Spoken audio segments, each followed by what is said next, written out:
back for another episode brought to you by Hez Boxing Equipment. And this week I'm delighted to be joined by Kurtis Campbell, 5-0, making your first defence of your featherweight title this weekend. You looking forward to it? You know, can't wait, to be fair. Not long now. A few more sleeps and then showtime. What's your favourite part about fight week, Kurtis? After the weigh-in, when you get to eat. Yeah. The refueling stage, that's a smart answer. Daniel Matusic, your opponent, isn't it? Brazilian? He's Austrian. Austrian, he is. Austrian, okay. Yeah. Do you know much about him? Yeah, I mean, I know a little bit. He's got quite a crazy style, to be fair. And, you know, I can't really say he's good at one thing. He's well-rounded. He's good wherever the fight goes. So, looking forward to see what problems he has for me to solve. Nice one. So, how's fight prep been going, and how's your diet going? Do you have any creature comforts leading throughout fight camp? Anything superstitious that you keep close? No, not really. I'm not really a superstitious person, to be honest.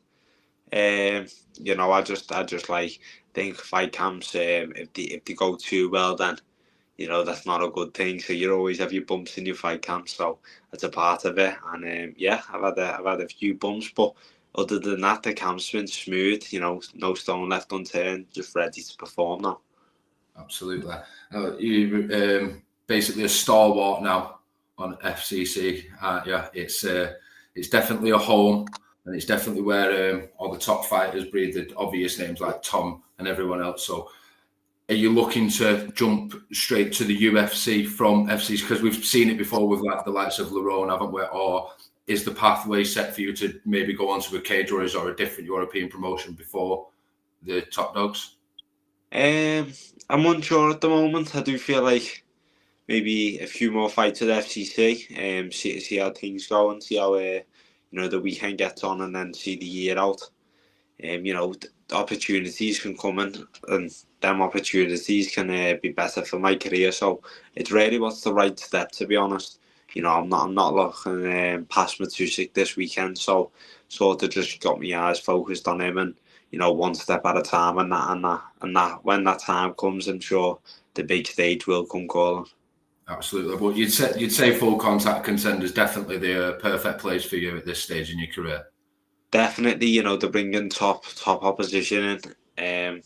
You know, every time I'm fighting, I'm taking out 5-0 guys. So this one's a bit more experienced, double the fight. So he'll be bringing that into the cage.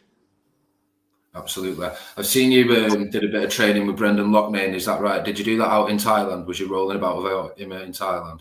Yeah, I know Brendan. I've met him a good few times now, and he's a real cool character. He's one of the boys. So just, you know, getting some work in for his fight ready this Friday. He's going to win $1 million for the second time. Absolutely. Have you done a full camp in Thailand, or did you just go out in parts? It's always sort of a set time that we go out, and we normally go out for around 2 months. Me and a few of the lads just stay there and we just get training, and it's not really a fight camp, but as in a sense of this time, I enjoyed my first week or two after my fight, and then it was straight back into fight camp because I knew I had another one coming up. So I started my camp at Bangtao and finished my camp back at home in Liverpool. Nice. That's everyone I speak to a lot of fighters, they say that's the place to be. But you say you go out with a few of the lads. Now, see from your gym and your vibe, it's a brotherhood, isn't it? And you yourself and you Connor, you've known each other for a long time. And so, what's the vibe like between you, and how do you stay motivated for each other? You know, there's a few of us in the gym now, and we're all young, hungry lads, and not everyone does it for the full time. There's a few there that, you know, have jobs on the other side, but we're all like, you know, we all take loyalty quite massive. You know, you're either in the clique or you're not with us, and it's 100% or leg it. That's how we see it. Like, if we've got, you know, if I've got their back, they've got mine, and that's what it's like with Connor and Charlie and the other boys. So being around them and giving each other, you know, pushing each other to our best ability in the gym day in, day out. But there's only one place that we can go. I love it. Just to touch a bit more on Brendan, did you pick up any tips? Did you learn anything new? Because he's got currently 7 times the amount of fights than you, and he's done it all, hasn't he, Brendan? He's been in some wars. He's beat some big names along the way. So yeah, did you pick up any tips? Yeah, he's got plenty of wisdom to give out. So definitely when he speaks, I listen, and that's what type of person he is.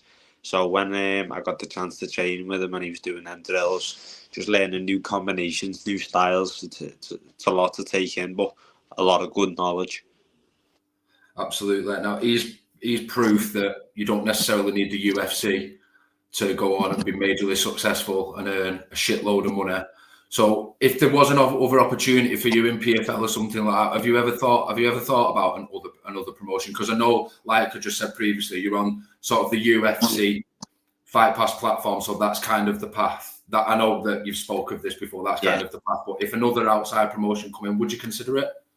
Yeah, I think I've got to consider every option that comes to the table, because a lot of the time the options are very hard to deny. So I think the only future would tell whether the other organisation, and that's the route that we take. But I think I'd be stupid not to, just side eye every offer. I think that'd be very stupid. So I think taking every opportunity as it comes. But there's only one goal, and I want to be in the Premier League of the combat sports and the UFC.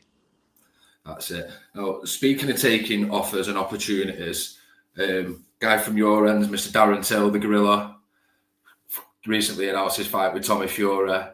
Now that is taking an opportunity in a nutshell. And what did you make of it? And have you seen the bits of the press conference? I think it's just a nice little payday, and a good payday for him. Yeah, get in there. I think he is one crazy man. So I think they'll probably both go to scrap. Absolutely.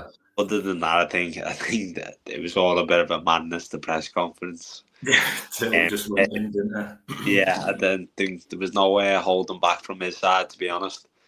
Absolutely not, and hopefully there'll be no holding back from you this week. So as soon as the fight's done and you've seen family and friends and stuff, what is the go-to meal, Kurtis?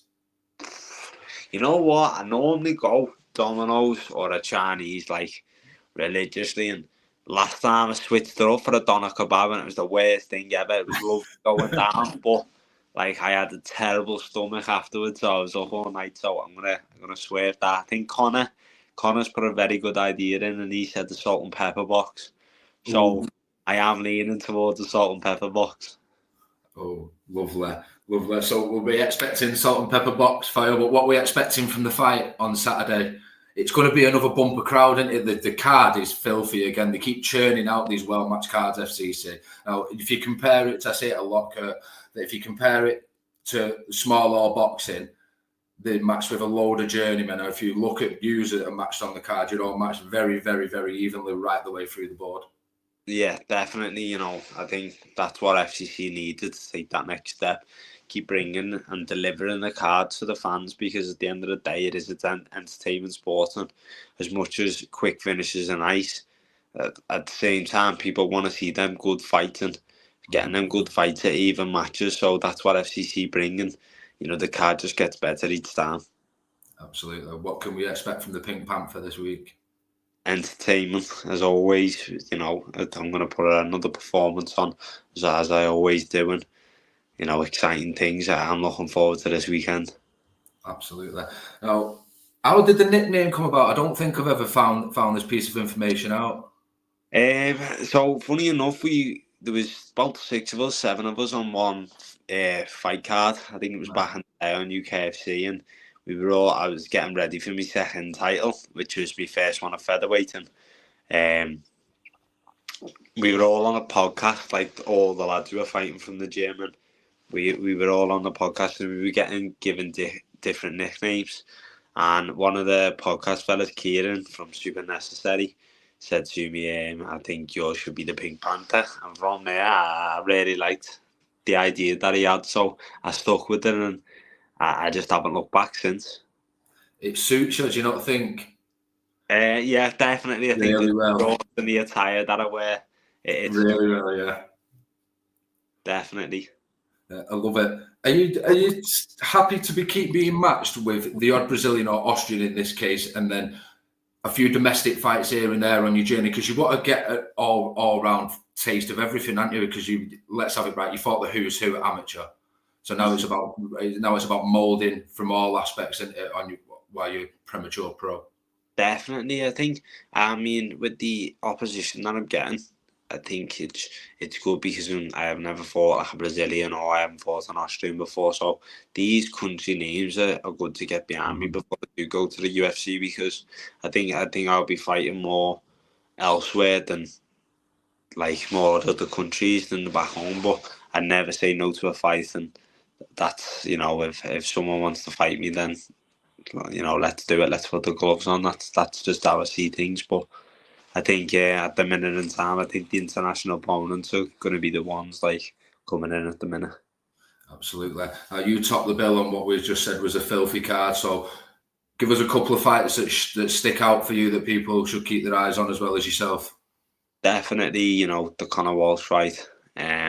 Conor's, day in, day out with me crafting. Going to be an unbelievable scrap. Definitely another big finish for Conor.